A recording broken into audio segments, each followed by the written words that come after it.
ভগবান ছাড়া মানতে হবে আমাকে, কোনো শোকজ করা চলবে না। ঠিক ওই রকম ধরনের স্পিরিচুয়াল সাইডেও কতগুলো রিজনিং ওই রকম আছে।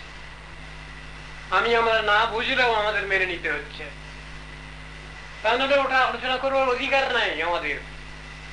আগে মানো, তারপর পড়ো। ভাগবত পড়বে কার কাছে? গীতা ভাগবত কার কাছে পড়বে?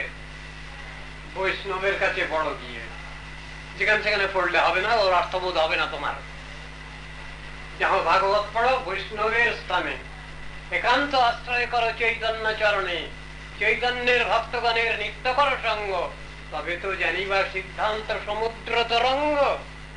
তো বলা আছে কথাটা, যেখানে সেখানে গেলে আমি পাবো না অর্থ। যেখানে অর্থ পাওয়া যাবে সেইখানেই যেতে হবে, অন্য জায়গায় গেলে অন্য অর্থ পাবো, ওর বাস্তব অর্থবোধ হবে না। সেই জন্যে উপযুক্ত স্থানে যেতে হয় অর্থবোধের জন্য। বহু রকম ব্যাখ্যা দেওয়ার জন্য দুনিয়ায় সব বিভিন্ন লোক বসে আছে। কি হবে? প্রশ্ন আসবে, কার গীতা পড়বো, ভাগবত পড়বো, কার টিকা ভাষ্য পড়বো?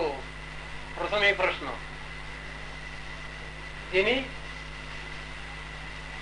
থিস্ট তার কাছেই যেতে হবে।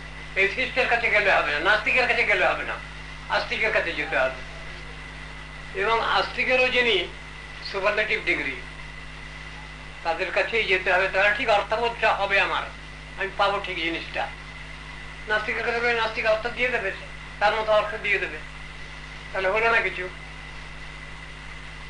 যে ভগবান সবাইকে সৃষ্টি করেছেন, অনন্ত বিশ্ব সৃষ্টি করেছেন, সেই ভগবান তো আমাদের সৃষ্টি করেছেন। এখানকার সৃষ্টি তো মিডিয়া, আমরা তো উপরওয়ালার বসম্মত। হ্যাঁ, তো সেটা আমরা বুঝতে পারছি না, অথচ আমরা উপরওয়ালারই কানেক্টেড। যদি কানেক্টেড, তাহলে ডিসকানেক্টেড হলাম কি করে? এই প্রশ্ন আসবে, ডিসকানেক্টেড কেন হয়েছি আমরা? তার ইতিহাস আছে, তার ইতিহাস আছে। সেই ইতিহাস আমাদের রিভাইভ করতে হবে। কি ভুল করেছিলাম, কেন আমাদের বদ্ধদশা হয়েছে, কেন এখানে আমরা এসে কষ্ট পাচ্ছি, কেন আমরা এখানে মায়ার সৃষ্ট ত্রিতাপ জ্বালা যন্ত্রণা কেন পাচ্ছি, এসবগুলো আমাদের রিভাইভ করা দরকার আছে, চিন্তা ভাবনার দরকার আছে। এটাই সাধন, সাধন অন্য কিছু নয়। কি ভুল করেছি, যে ভুলের জন্য আমাদের এখানে আসতে হয়েছে। আমরা সব পরীক্ষায় ফেল করা ছাত্র ছাত্রী, সব বুঝলেন ডাক্তারবাবু? যারা আমরা এই মাইক ব্রহ্মাণ্ডে এসেছি, সব আমরা ফেল করা ছাত্র ছাত্রী। তারা এসে কষ্ট পাচ্ছি।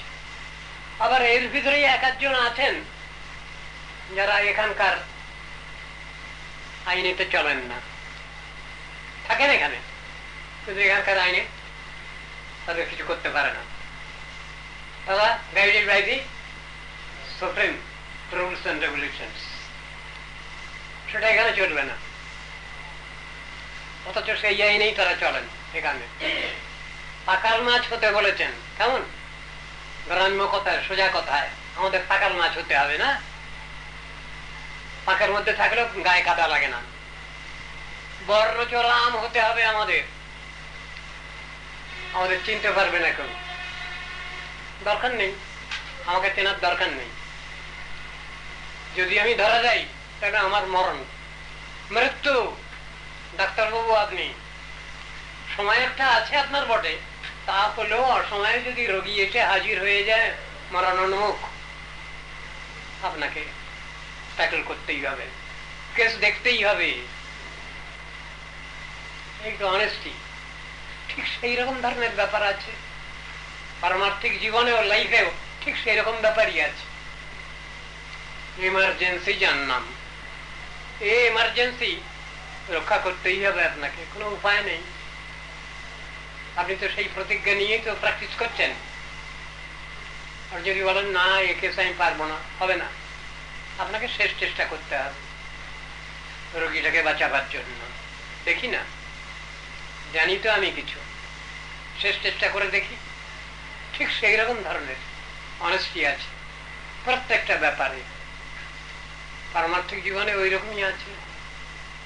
আমি নিজেকে ঠকাচ্ছি না, আমি নিজেকে ঠকাবো না, কাকেও ঠকাবো না, আমাকেও যেন কেউ না ঠকায়, এ কথা পরে, আগে নয়। আগে আমি কাকেও ঠকাবো না, এই প্রমিস। পিছনে আমাকেও যেন কেউ না ঠকায়, এটা পরে কথা, আগে নয়।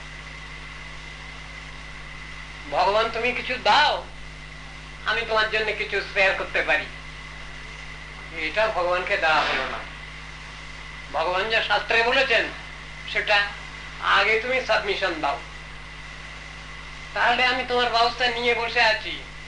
তুমি দাও চাই নাই দাও, হয়ে গেল আমার, তোমার ব্যবস্থা নেওয়া আছে। শাস্ত্র বাক্য হলো এইটা, ইউনিভার্সাল ট্রুথ এটা। কান্নাকাটি আমরা করি না যে সংসারে দুঃখ কষ্ট হলে?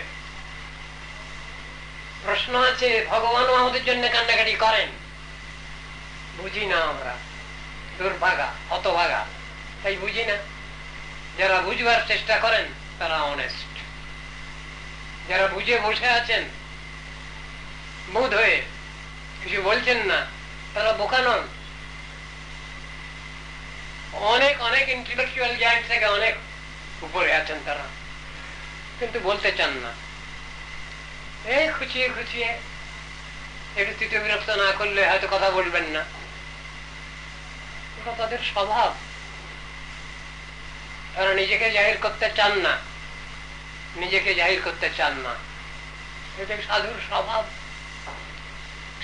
তার স্বভাব। তথাপি তার কাছে একটু হাত জোড় করতে হয়। সাধুর কাছে কি হাত জোড় করতে হয়? তো গীতার মধ্যে রয়েছে কথাটা, আমার অনেক কিছু জানবার আছে, ইচ্ছা আছে, আমি সাধুর কাছে গেলাম, গিয়ে প্রশ্ন করলাম, no reply at all, no response at all, চুপ করে বসে আছেন।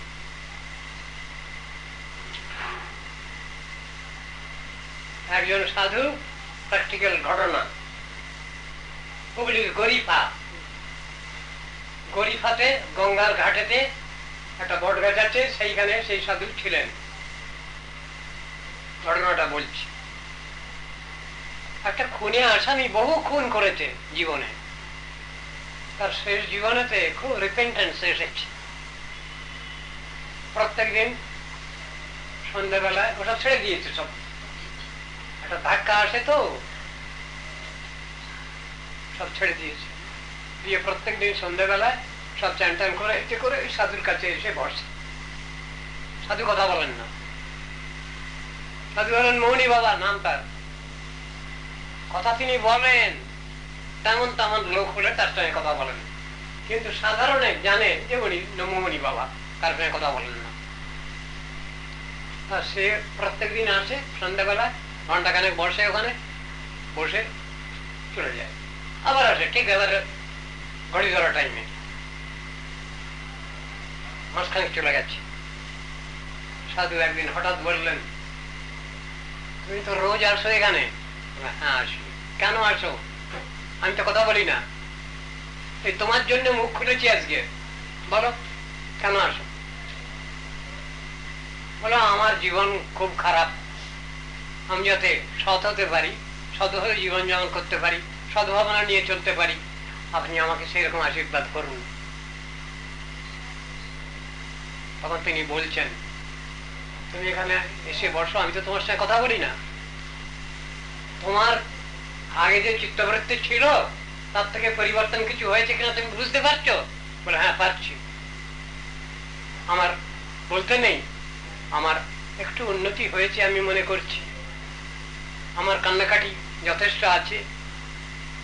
যে অন্যায় করেছি তখন আমাকে কেউ বুঝায়নি, আমি তো করেছি অনেক, কিন্তু ভগবান কি আমাকে ক্ষমা করবেন? বলছে সে, ভগবান যদি ক্ষমা না করেন আপনি আমায় ক্ষমা করুন। ভগবান ক্ষমা করুন না করুন, আমি ক্ষমা করবো তোমায়। তখন হ্যাঁ আপনি ক্ষমা করলে ভগবানও ক্ষমা করবেন, আমি এটুকু বুঝতে পেরেছি। আপনি আমায় আগে ক্ষমা করুন, আপনি আমাকে নিজত্বে গ্রহণ করুন, আপনার বাচ্চা বলে মানুন। বাচ্চা, আমি কিছু জানি না, ভালো মন্দ কিছু জানি না, আপনি আগে আমাকে গ্রহণ করুন। তারপর যদি কাঁদতে হয় আমি কাঁদবো ভগবানের কৃপার জন্য। এই তো দুনিয়া তো বোঝে না, দুনিয়াকে বুঝাতে পারবেন? বুঝানো যায় না। যতদিন পর্যন্ত না ভগবান আমাদের ওই রকম ধরনের মতিগতি দিচ্ছেন, ততদিন পর্যন্ত তো আমরা বুঝতে চাই না। অথচ মানুষ খুব বুঝিয়ে লোক। মানুষকে রেশনাল বিইং বলা হয়েছে, বলা হয়নি? বলুন। তাহলে রেশনালিটি মানেটা কি? নীতি আদর্শ। তা মানুষ হলো নীতি আদর্শ পরায়ণ বস্তু, অবুঝ নয়, বুঝিয়ে। এবং এই বুঝটা ভগবান তাদের দিয়েছেন। জন্মগ্রহণ করার সঙ্গে সঙ্গে দিয়ে দেন তিনি আশীর্বাদ। তার কি কি? Health, wealth, wisdom, honour, pleasure, এই সবগুলো ভগবান দিয়ে দিয়েছেন আমাদের। শুধু বলেছেন তিনি শাস্ত্রে, একটু হাত পা নাড়লেই ব্যবস্থা হয়ে যাবে তোমাদের। সব ব্যবস্থা আমি রেখে দিয়েছি। এই হল কৃষ্ণের উক্তি বেদে, বেদান্তে, উপনিষদে, গীতা, ভাগবতে। সব ব্যবস্থা রেখে দিয়েছি, একটু হাত পা নাড়লেই তোমরা সব পেয়ে যাবে। ঈশাবাস্যম ইদং সর্বং যৎকিঞ্চ জগত্যামি জগৎ তেন তত্তেন ভুঞ্জিতা মা গৃধা কস্যচিদ্দনম। এই জগতে যা কিছু আছে দেখছো সব, এ সবই আমারই দেওয়া। ভগবান নিজে অহংকার করে কিছু বলেন না কখনো। কিন্তু তেমন তেমন লোক যদি হয় যে কান্নাকাটি করছে সব সময়, তার জন্য বলতে হয় তাকে নিজের এটা, তাহলে তো নিজের অহংকার প্রকাশ করেন না। ভগবান নিজেও বলেন না আমি ভগবান, বহু কষ্টে তাকে বলতে হয় অবস্থার পরিপ্রেক্ষিতে। ভগবান কখনো বলেন না আমি ভগবান। গীতার মধ্যে তো বলেছেন আমারই শরণ নাও। গায়ে থেকে আমাদের দুঃখ কষ্ট জ্বালা যন্ত্রণা দেখে গায়ে থেকে ভগবান বলছেন ওটা। তাহলে ভগবানের এমন অহংকারও নাই। সব জিনিসটা বুঝতে হবে ডাক্তারবাবু। মাথা ঠান্ডা ভীষণ ওই ঠাকুরটার। কে সেই ঠাকুরটা? কে? সুপ্রিম অথরিটি যাকে বলা হয়েছে। যত অবতার এসছেন প্রত্যেকে এসছেন। কি বলা আছে কথাটা? রামাদি মূর্তিষু কলানিয়মেন তিষ্ঠন নানাবতারম অকরোৎ ভুবনেষু কিন্তু কৃষ্ণ স্বয়ং সমভবৎ পরম পুমাঞ্জু গোবিন্দম আদি পুরুষম তমহং জান। হে গোবিন্দ, আমি তোমাকেই চিনি, তোমাকেই জানি, আর কিছু আমার চেনার দরকার নেই।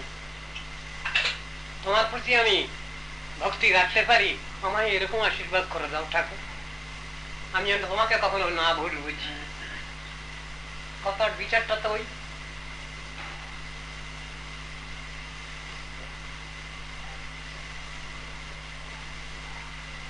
নিয়ে নিলাম। তাহলে সব জিনিসটা ওই রকম আমাদের চিন্তায় রাখতে হবে। আমরা জলে পড়ে যাইনি, স্থিতিশীল অবস্থায় আছি। যতক্ষণ ভগবান আমাদের স্মৃতি পথে আছেন ততক্ষণ আমরা মানুষ। আর যখনই ওটাকে ছেড়ে দিচ্ছি ওই পয়েন্ট, তখনই আর মানুষ নয়, তখন চারটে ঠ্যাং। তখন চারটে ঠ্যাং হয়ে গেলাম, পশু হয়ে গেলাম, রেশনালিটি চলে গেল, আমার অ্যানিম্যালিটি এসে গেল। এই তো কথা। কে মানুষ, কে দেবতা, কে আধিকারিক দেব দেবী, আর কে বা সুপ্রিম অথরিটি, এসব আমাদের জানতে হবে শাস্ত্র থেকে। ওই যে প্রপার জাজমেন্ট আছে উপরওয়ালার, সেই জাজমেন্ট আমাদের পড়তে হবে ভালো করে, বারবার করে, তাহলে কাণ্ডজ্ঞান একটু আসবে। শ্রেষ্ঠ কাণ্ডজ্ঞান হলো দিব্যজ্ঞান, বুঝলেন? দীক্ষা নিলে কি হয়? দিব্যজ্ঞান আসে। দিব্যজ্ঞান মানে সব থেকে ভালো কাণ্ডজ্ঞান, যে কাণ্ডজ্ঞান সাধারণ মানুষের হয় না। সেটাকে দীক্ষা নিলে দীক্ষা সব আসবে, সমস্ত তত্ত্ব দর্শন তার ভিতরে প্রবেশ করবে। দীক্ষা নিয়ে কেউ কর্ম করে না, তার সাধন করতে হবে তো, সাধন ছাড়া তো নয়। কৃষ্ণ নিজে কেন গেলেন গুরুগৃহে? এই বোকা হতভাগা আমরা যাব না গুরুগৃহে, সাবমিশন দেবো না, সার্ভিং টেম্পারামেন্ট নাই আমাদের, সেইটা শিখাবার জন্য কৃষ্ণ নিজে গুরুগৃহে গেছেন, শিখাবার জন্য। ওটা দরকার আছে, ওটা নাহলে হবে না তোমার। সেই শিক্ষা শান্তিপনি গুরুর গৃহে গেছেন, কেমন? কৃষ্ণ।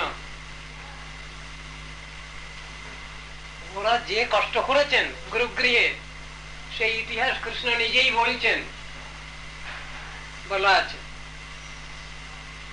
সব দেখে শুনে গুরু শান্তিপনি বলছেন, তুষ্টহং ভবদ্বিজ স্রষ্টা সত্যা সন্তু মনোরথা ছন্দাংসি যস্য জামানি ভবন্তি প্রত্রজ।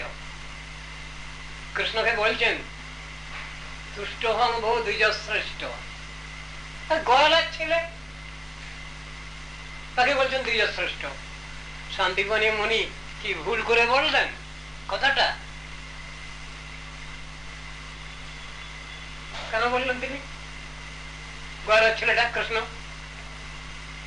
গোয়ালার ঘরে এসছেন তিনি, তাতে তার জাত গেছে। তিনি যে নরাকার পরব্রহ্ম উপরওয়ালা, তার তো জাত যায়নি, তার তো কোনো জাত নাই।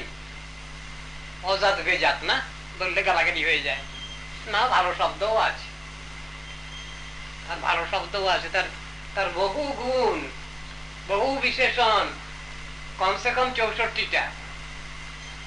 আমরা মানুষ কেমন, আমাদের কটা গুণ আছে? 50টা গুণ বিন্দু বিন্দু মাত্রায় আছে। ইউনিভার্সাল গুড কোয়ালিটিস যা আছে এনলিস্টেড, তার ভিতরে আমাদের 50টা আছে বিন্দু বিন্দু মাত্রায়। যারা দেব দেবী, স্পেশালি ব্রহ্মা, শিব ঠাকুর, 55টা গুণ আছে, আর 5টা বেশি আছে, অধিক পরিমাণে আছে। তারপরে এলেন নারায়ণ বা বিষ্ণু, তার কটা গুণ আছে? 60 গুড কোয়ালিটিস পূর্ণ স্বরূপে, তাকে বলে নারায়ণ বা বিষ্ণু। তারপরে 60 প্লাস আড়াই গুণ বা আড়াই রস, তাকে বলে শ্রীরামচন্দ্র। আড়াই রস কেন বলছেন? আবার ভাগ কেন, আবার ফ্র্যাকশন কেন? প্রথমে আছে শান্তরস, দ্বিতীয় আছে দাস্যরস, তৃতীয় হচ্ছে সূক্ষ্মরসের অর্ধেক। সূক্ষ্মরসের অর্ধেক আবার কি? বলে হ্যাঁ, সূক্ষ্মরসকে ভাগ করা হয়েছে। বড়দা ছোটদা, বড়দাকে খুব ভয় করে ছোটদা। রাম লক্ষণের যে সেবার পরিপাটি। নারায়ণ কে 4 টুকরো করুন, 4 টুকরোই সমান। These 4 parts are of equal status. লক্ষণ জানেন শ্রীরামচন্দ্রের সেবা ছাড়া আমার চলবে না। বাকি 3 জনই তারা জানেন শ্রীরামচন্দ্রের সেবা ছাড়া আমাদের চলবে না। আর এমনি লৌকিক ব্যবহারিক বিচারেও বড়দা, গুরুতুল্য, গার্জিয়ান, সে বিচারও আছে, জাগতিক বিচারও আছে, আর পারমার্থিক বিচারেও 4 জনই সমান রয়েছে। এসব ব্যাপার আমাদের মানতে হচ্ছে। কৃষ্ণ স্বরূপের বেলায় আছে 64 গুণ। এই যে 4টে স্পেশাল গুণ কোন অবতারের মধ্যে নাই। যে 4টে স্পেশাল, লীলা মাধুর্য, গুণ মাধুর্য, প্রেম মাধুর্য বেণু মাধুর্য, এই চারটে আছে গুণ, অধিক আছে কৃষ্ণ স্বরূপে। আমরা যদি বলি ওটা কমা, ওটার থেকে এটা শ্রেষ্ঠ বললে আমার অপরাধ হয়। তাহলে কি বলবো? ভাষাটা কি? তাহলে শাস্ত্রে ভাষাটা শিখানো আছে, বৈশিষ্ট্য যুক্ত এই কথা বলো। শাস্ত্র কিরকম ডিসিপ্লিন শিখিয়েছেন দেখুন। আমি যদি শ্রীরামচন্দ্রকে যদি বলি যে ওর থেকে কৃষ্ণ স্বরূপ শ্রেষ্ঠ, ঠিক ভাষাটা এরকম বলা যায় না। তাহলে কি ভাষা?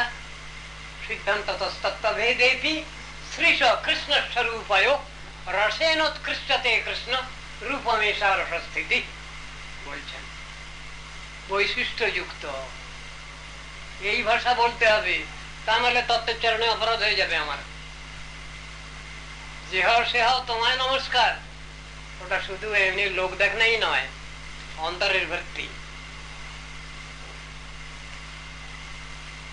বজরংবলী হনুমানজি, তিনি কি তত্ত্ব দর্শন জানতেন না? তিনি তো গুরুতত্ত্ব। হনুমানজি কে? গুরুতত্ত্ব। লক্ষণ কে? গুরুতত্ত্ব। তারাই শেখাচ্ছেন তত্ত্ববস্তুকে, শ্রীরামচন্দ্র কে শিখাচ্ছেন। গরুড় মহাবলী তত্ত্ব দর্শন শিখাচ্ছেন জগৎকে। আমার কৃষ্ণ এইরকম যে ব্যক্তি না, গুরুতত্ত্ব ওরা, জগৎগুরু তত্ত্ব। ব্রহ্মাজি জগৎগুরু তত্ত্ব, শিবজি জগৎগুরু তত্ত্ব। যদি জগৎগুরু বলে না মানতে পারি ব্রহ্মাজিকে, শিবজিকে, তাহলে আমার কিছুই শিক্ষা হয়নি। সাধন পথে, ভজন পথে আমার কিছুতেই উন্নতি হবে না যদি আমি এই তত্ত্ব দর্শন যদি না শিখি, না জানি, না বুঝি। এই ইউনিভার্সাল ট্রুথ আমার নিজের কল্যাণের জন্য শিখতে হবে। ওটা আমার নিজের যদি কিছু কল্যাণ হয় তবে তো অপরের কল্যাণ আমি চিন্তা করবো। আমার তো নিজের কল্যাণ হয়নি, হচ্ছে না, সেই জন্য আমাকে শিখতে হবে সবটাই, জানতে হবে সবটাই। আমি চুপ করে বসে থাকতে পারি না। আমি তো চেতন জীবাত্মা, বোধ হয়ে বসে থাকবো? হবে না, হয় না। তা মৌনী বাবা একজন, জগতের সম্মান আছে তার, পরমার্থ ক্ষেত্রে তার সম্মান নেই। তুমি চুপ করে বসে আছো কেন? তোমার মুখ আছে না? বলে হ্যাঁ আছে তো।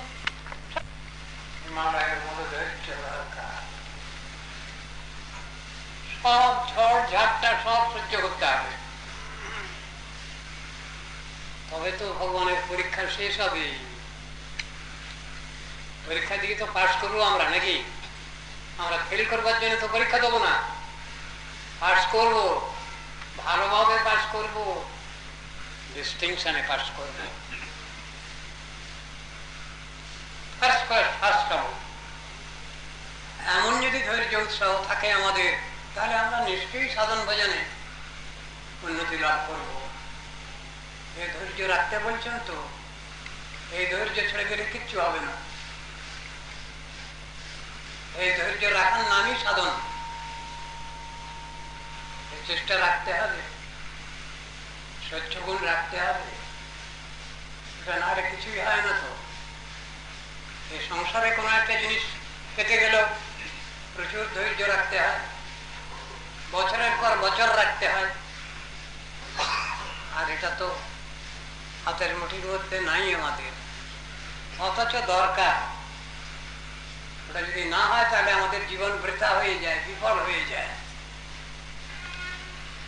সকালবেলায় ডাক্তারবাবু এসেছিলেন তো, এসে প্রশ্ন করলেন, যদি মানুষ যদি দীক্ষা না নেয়, তার যদি দীক্ষা না হয়, তার কি কিছু হবে না? আমরা না, কিচ্ছু হবে না, শাস্ত্রে লেখা আছে দীক্ষা নিতেই হবে। হ্যাঁ, দীক্ষা নিতেই হবে, দীক্ষা নিতেই হয়। দীক্ষা না হলে তার জীবন সফল হবে না। জীবনের যে সফলতা ঠিক ঠিক শাস্ত্রীয় ভাষায় হবে না, সেটা হবে একটা কিছু দুনিয়াদারি কিছু হবে। দুনিয়াদারির বাইরে যেটা আছে সে অ্যাচিভমেন্ট হচ্ছে না, সে প্রাপ্তি হবে না।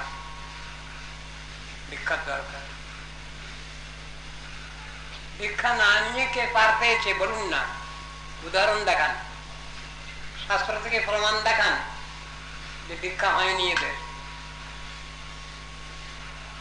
দীক্ষা মানে যা, তার থেকে অনেক বেশি হয়েছে ব্রজের লোকের। ব্রজবাসী বলুন আর ব্রজবাসিনী বলুন, তার থেকে বেশি হয়েছে তাদের। একদিনের ব্যাপার না তো। কিরকম ভজন করব আমরা? প্রসিডিওর বলা আছে, রণ্যা কাচিদ উপাসনা ব্রজবধূ বর্গেন যা কল্পিতা। ব্রজ গোপীগণ যেভাবে ভজন করেছেন সেই রকম প্রসিডিওর নিতে হবে, এই তো কথা। আমরা কতটুকু পাবো সেটা পৃথক জিনিস, কিন্তু আলটিমেটামটা আমাদের চিন্তা করতে হবে। কোথায় যাব, কি দরকার আমাদের, কেন কান্নাকাটি করছি, কতটুকু পেলে খুশি হব, এসব কথাগুলো তো আলোচনার বিষয়। কয়েক লাখ টাকা পেলে আমি খুশি হব? না না না, সবই না না। হ্যাঁ কোথায়? তা হ্যাঁ যেখানে, সেখানে তো চিন্তার বাইরে। যে ব্রেনটা আমরা পেয়েছি সে ব্রেনের বাইরে। ভগবান তো ধরাছোঁয়ার মধ্যে নাই সাধারণ ভাবে, অতি মর্তত্ব তার রয়েছে, বাহাদুরি আছে, মহা খেলোয়াড়, বড় খেলোয়াড়। কিরম খেলোয়াড়? ঐন্দ্রজালিক। ঐন্দ্রজালিক ঠকায় না তাহলে? হ্যাঁ ঠকান তো, ইচ্ছা করলে, দরকার হলে। ভগবান ঠকান? বলে হ্যাঁ, ঠকাবেন না কেন? পরীক্ষা তো তার। ঠকাঠকির বাজার তো পরীক্ষা। যদি তিনি দেখছেন এই জীবাত্মা নিজে ঠকতে চায়, সে ঠকাটাই পাবে। তার পক্ষে ভগবত কৃপা প্রাপ্তি সম্ভব না। কিন্তু যিনি পরীক্ষায় উত্তীর্ণ, তার তো হয়ে গেছে। তারা নতুন করে প্রাপ্তি আবার কিসের? তার তো হয়ে বসে আছে। আমার তো সেই ধৈর্যের পরীক্ষাতেই ফেল হয়ে যাচ্ছি এ সংসারে, অল্পেতেই। বাহাদুরি আমাদের এত বেশি আজকাল, সে বাহাদুরি ঈশ্বর ভগবানও করতে পারছেন না। এইরকম অবস্থা, ভগবানও করতে পারছেন না। হ্যাঁ, এটা ঠাট্টা করেই বলতে হচ্ছে। ভগবান যদি করতে পারেন তাহলে কেন আমরা চালাকি করি? ভগবানের সঙ্গে ঠকাবাজি করি কেন?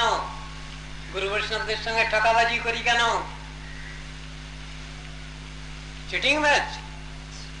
ভগবান সব থেকে বড় চিটিং বাজ, তার সঙ্গে পেরে ওঠা যাবে না। তাকে ঠকিয়ে দিয়ে আমরা কিছু আদায় করব, হবে না। তেমন বাহাদুর, তিনি ছাড়েন না।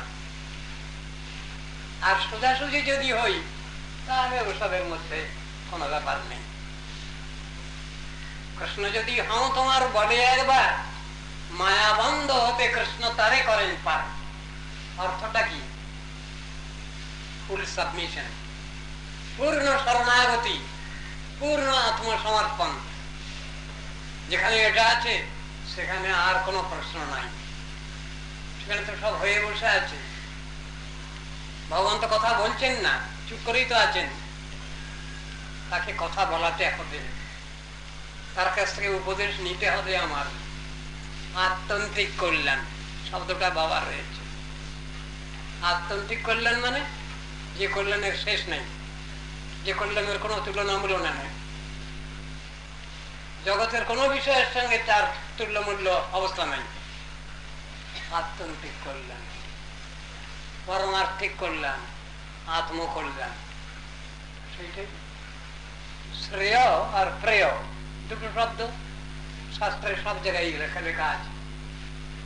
আত্মকল্যাণজনক যে ব্যবস্থা তাকে বলে শ্রেয়, আর আত্মকল্যাণের বাইরে জগতের যত ব্যাপার সেগুলো প্রেয়। তো আমরা কোনটা চাই? আগে প্রশ্ন। ভগবান প্রশ্ন করে বসে আছেন শাস্ত্রে, তোমরা কোনটা চাও? পরীক্ষা তো দিতে হবে আমাদের। সে পরীক্ষায় পাশ করলেই তবেই তো ঠিক ঠিক পাস।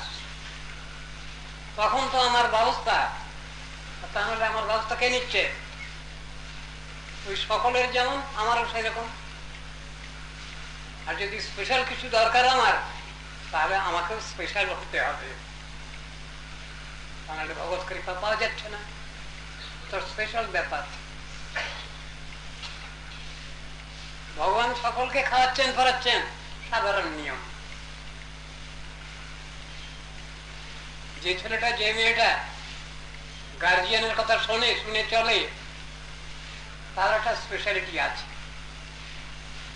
আমরা যদি সবাই পরাৎপর তত্ত্ব সেই ভগবানেরই সন্তান, তাহলে আমাদেরও স্পেশালিটি দরকার প্রত্যেকের। এই স্পেশালিটি মানে কি? সাধন ভজনে বৈশিষ্ট্য। এটা সকলের থাকছে না তো। আমরা সকলেই সাধারণ মানুষ, কমন ম্যান। কমন হলে তো সেখানে সুবিধা বেশি নেই, স্পেশাল গ্রেস দরকার। স্পেশাল গ্রেসের জন্য স্পেশাল চেষ্টাও দরকার, স্পেশাল কান্নাকাটিও দরকার। তাহলে এটা পাবো কি করে? ভগবান তো সহসা ধরা দিচ্ছেন না।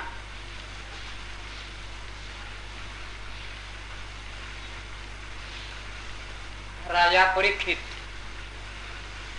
শ্রীমদ ভাগবত শ্রবণ করে যাচ্ছেন অনর্গল ভাবে। 7 দিন ধরে খাওয়া দাওয়া বন্ধ হয়ে গেছে। গঙ্গা তীরে প্রায় ভবিষ্যণে থেকে শ্রীমদ ভাগবত কথা বর্ণনা করছেন সুখদেব, তাই শুনে যাচ্ছেন। বাহ বাহ, চমৎকার চমৎকার, আরো বলুন আরো বলুন। কখন তক্ষকে এলো আর কখন দংশন করলো বুঝতে হবে আমাদের পরিচয়। চৈতন্য মহাপ্রভু নিজে তার পরিচয় বলছেন, তিনি তো স্বয়ং ভগবান। কৃষ্ণ বহু উপদেশ দিয়েছেন গীতা ভাগবতে, ডাইরেক্ট। শুনি নেই আমরা, বুঝি নেই আমরা, মাথায় ঢোকেনি আমাদের, আমরা তা নিতে পারিনি। ওষুধ গেলাবিনি সুপ্রিম ফিজিশিয়ান, সব থেকে বড় ডাক্তার। কৃষ্ণকে বলা হয়েছে হার্ট লাংস স্পেশালিস্ট, কৃষ্ণকে বলা হয়নি হৃদয় পীড়িত যার কৃষ্ণ চিকিৎসক তার, অবরোগ নাশিতে চতুর, কৃষ্ণকে বলা হলো। এমন হার্ট লাংস স্পেশালিস্ট ডাক্তার খুঁজে পাওয়া যায় না ভগবানের মতো। তার একান্ত ভক্ত নারদ ঋষি, তিনিও কম হার্ট লাংস স্পেশালিস্ট নন। ধনকুবেরের 2টো ছেলে বান্দারামি করছে, মদ খেয়ে মাতলামি করছে। নারদ ঋষি বললেন এদের তো কল্যাণ করতে হবে। পরদুঃখ দুঃখী বৈষ্ণব নারদ ঋষি। ডাক্তারি তিনি ভগবানের কাছ থেকে শিখেছেন, স্পেশালি আবার হার্ট লাংসের চিকিৎসা। ওই সম্পদ দিয়ে দিলেন। এই মাতলামি করছো, মাতলামি করবার জন্য তোমরা এই দেবতাদের এতে এসেছো। তোমরা জগতের লোক শিখুক, জানুক, তোমাদের পানিশমেন্ট হওয়া দরকার। Punishment at the same time কৃপা। পানিশমেন্টটা পানিশমেন্ট নয়, দুরূপে তারা আছে, স্বরূপে এসো, এই শিক্ষা। কান্নাকাটি আরম্ভ হয়ে গেছে। যখনই অভিসম্পাত হয়ে গেছে তখনই কান্নাকাটি। আমাদের কবে উদ্ধার হবে? বলে দিলেন দিব্য 100 বর্ষ পরে তোমাদের উদ্ধার হবে। কৃষ্ণ যখন আসবেন লীলায়, তার পাদস্পর্শে তোমরা উদ্ধার লাভ করবে। ঠিক যেমন বলেছেন নারদ ঋষি, সেই অনুসারে কৃষ্ণ ব্যবস্থা নিয়েছেন। বাচ্চা তো কোমরে দড়া লাগানো আছে, দামোদর, উদরে যার দাম বন্ধন রয়েছে, আমাগুড়ি দিচ্ছে ওই বাচ্চাটা। 2টো গাছ দাঁড়িয়ে আছে। কোন গাছ? অন্য গাছ নয়, ডাক্তারবাবুর ব্যবস্থা তো। যমল অর্জুন বৃক্ষ হও তোমরা। যমল অর্জুন বৃক্ষ বলে? হ্যাঁ। হার্ট লাংস স্পেশালিস্ট নারদ ঋষি। হার্ট লাংস সব খারাপ হয়ে গেছে তোমাদের, রিভাইভ করতে হবে। এটা অর্জুন গাছ হোক, অর্জুন গাছের ছালের রস খাওয়ানো হয়, হয় না? কাদের? হার্ট লাংস যাদের খারাপ হয়েছে তাদের খাওয়ানো হয়।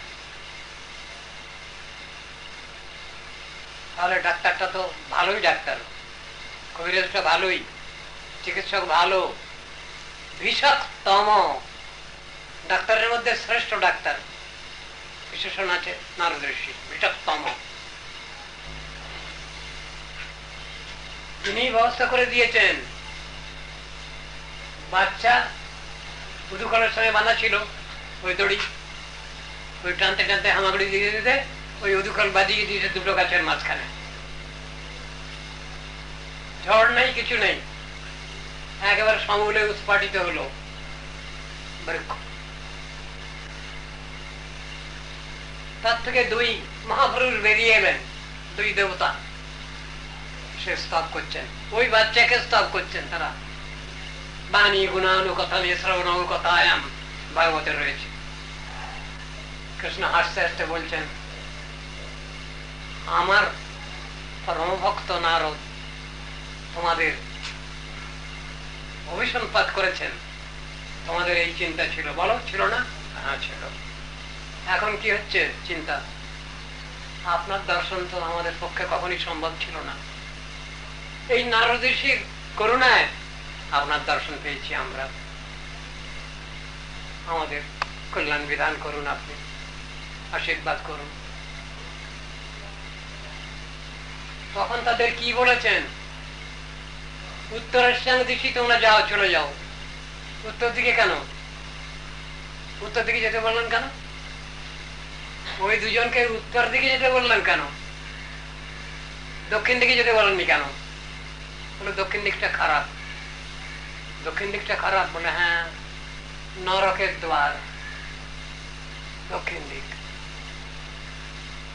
পিতামহ ভীষ্মদেব যুদ্ধতে যখন পড়েছেন, বারো জর্জরিত হয়ে বানের উপরই পড়ে আছেন, শুয়ে আছেন, যাচ্ছেন না তিনি। কেন? সময়টা খারাপ। ভালো সময় যখন আসবে তখন আমি যাব। ইচ্ছা মৃত্যু। শুধু ভীষ্মদেবেরই ইচ্ছা মৃত্যু ছিল তা নয়, অনেকের এরকম হয়েছে ইচ্ছা মৃত্যু। ইচ্ছা করলেই চলে যাচ্ছেন তারা, ইচ্ছা করলেই চলে আসছেন ভগবত ইচ্ছা পূরণের জন্য। তা এমনই ব্যাপার। উত্তরাশ্বাং দিশি কেন? বৈকুণ্ঠের দিকে যাও। শুধু বৈকুণ্ঠের স্থিতি নাই, একবারে গুলো বৃন্দাবন। ভগবান স্বয়ং সব সর্বসমর্থ, তিনি কাকে গরুড় করতে পারেন, কাকে গরুড় করে, ওই সে দয়াময়। সেই দয়াময় কৃষ্ণ যা ইচ্ছা করবেন, সাধারণের দ্বারা হবে না ওটা, কিন্তু তার অসীম করুণা তাদের সেই গতি দিয়ে দিলেন। আর তোমাদের দেবতাদের ওখানে যেতে হবে না, যাও। যে প্রমোশনটা দিয়ে দিলেন, সে প্রমোশন আর সাধারণ মানুষের হয় না, ওই দুজনকে দিয়ে দিলেন। ওই রকম ভাবে কোন রকম যদি আমরা পেয়ে যাই, আর আমাদের পায়ে এই বকবক করছি আমি ডাক্তারবাবুর সামনে, এখনো বোধ হয় আমার কিছু হয়নি, ওই জন্য ডাক্তারবাবুর সামনে বকবক করছি। যখন আমার হয়ে যাবে তখন আর ডাক্তারবাবুর সঙ্গে কথা বলবো না, আবার খুব বেশি করে বলবো। কেন? ঠাকুরের নাম কীর্তন ছাড়া তো কোনো উপায় নেই। তার নাম, রূপ, গুণ, লীলা কথা ব্যাখ্যা করা ছাড়া তো আমাদের অন্য কোনো কর্তব্য নেই, কর্তব্য নেই। চুপ করে বুঝাই পড়ে থাকলে জগৎকে ঠকানো হয়। আর তার কথা সব সময় বলতে গেলে আমার ঠকাবাজির কোনো ব্যাপার নেই, আমার স্বাভাবিক অবস্থা। সব সময়ের জন্যই সেই প্রেমময় ভগবানের নাম, রূপ, গুণ, লীলা কথা আমরা বর্ণনা করব, কীর্তন করব। এটাই তো আমাদের স্বাভাবিকতা, মুক্ত জীবের স্বাভাবিকতা। কি করব? সবসময় করব, যতক্ষণ দেহে প্রাণ আছে ততক্ষণ পর্যন্ত করব। বলো ব্যাস, আর না, তারপরে না, তারপরেও করব, সর্বক্ষণের জন্য করব, 24 ঘন্টার জন্য করব, যেখানে থাকবো সেখানেই সেবা করব। তার ভগবানের ডাইরেক্ট সেবা পাওয়া যাবে গুরু বৃন্দাবনে। আমাদের সেই প্রচেষ্টা, সেইটাই আমাদের আলটিমেটাম। সেই তত্ত্বকে বুঝবো, তার প্রতি থাকবো, আমরা সাবমিসিভ থাকবো, এইটাই তো বড় কথা। তাকে ভুল বুঝবো না কখনো, কেউ বললেও মানবো না। কেন? সব বলা আছে শাস্ত্রে। আমি যদি আলোচনা করি সব জানতে পারবো, বুঝতে পারবো। কৃপা বিনা ঈশ্বর তত্ত্ব কেউ নেই জানে। গুরু বৈষ্ণব কৃপা দরকার, ভগবত কৃপা দরকার। এটাই হবে আমাদের, এই জন্মেই পেতে হবে, শতবর্ষ জন্মের অপেক্ষা নেই, এই জন্মেই পাবো। ঠিক এমন ধৈর্য, এমন উৎসাহ আমাদের দরকার আছে। ডাক্তারবাবু আজ এই পর্যন্ত থাক, সময় হয়ে যাচ্ছে ওদিকে।